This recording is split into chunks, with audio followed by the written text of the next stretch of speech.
off topic because I was on Fox News this morning, and there was a title of this was the title of the article: "Grieving parents demand changes after 26-year-old euthanized under controversial law." I was like, that sounds like Canada. Yep, it was.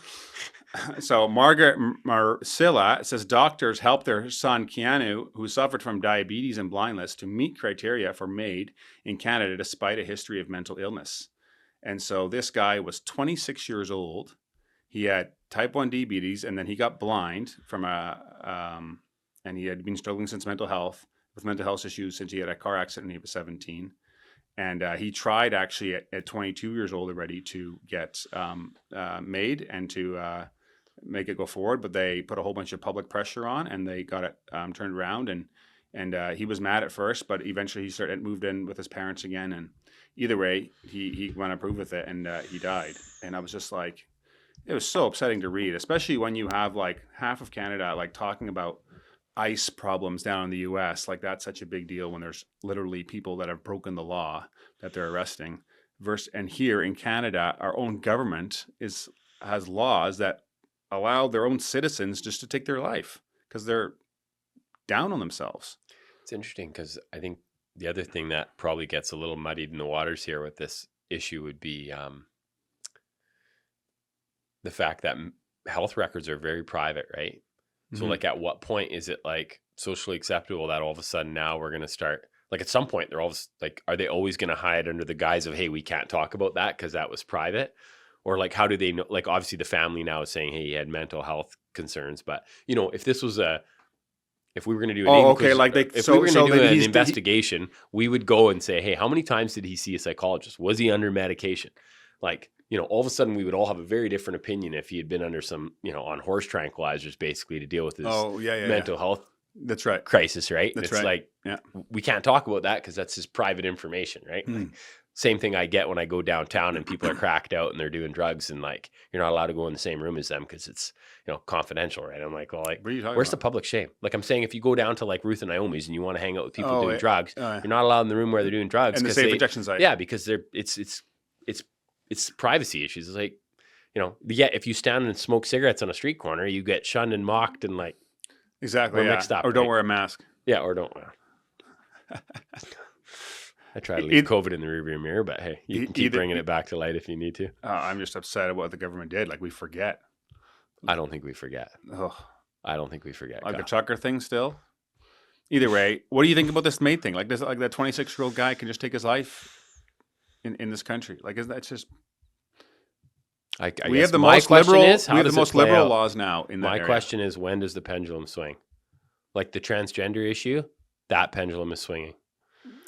Where? Swinging to where? It's swinging from the thing of many people that probably wouldn't have dared speak up are at least starting to speak up and say, hey, we're not going to transition minors.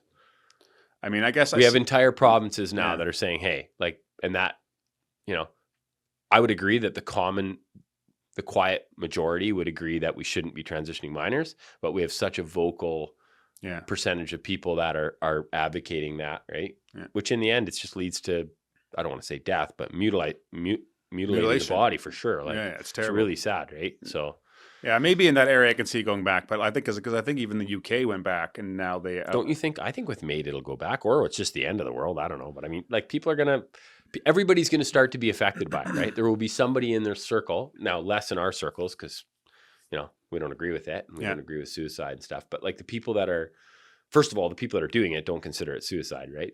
They've whitewashed it into like calling it MAID, and they've whitewashed I'm at the end of my life. Like, I'm just not.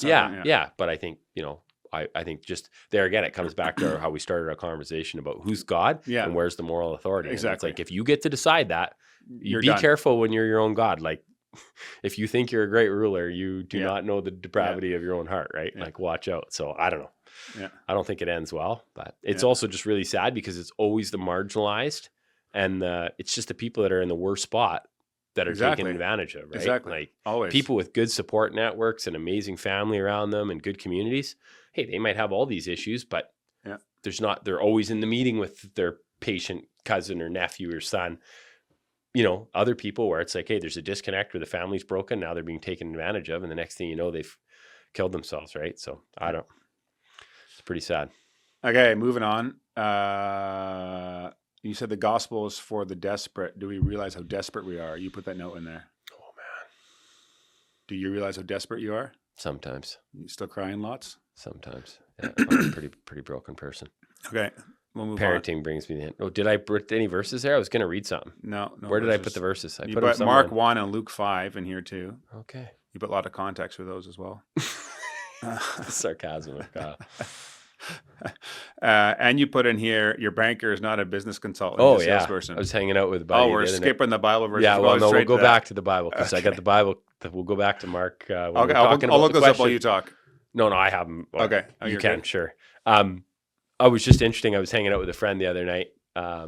Hey guys, if you enjoy that episode and were blessed by it, would you be willing to support the show? That would help a lot in creating more content, improving the quality of the content, putting the production value, getting more guests on, and me being able to spend more time and energy towards it. So if you're interested in doing that, you can click up here and it'll take you to a support page. But you can also subscribe to the podcast by clicking over here and doing that. Thanks again for listening, and I'll catch you on the next one.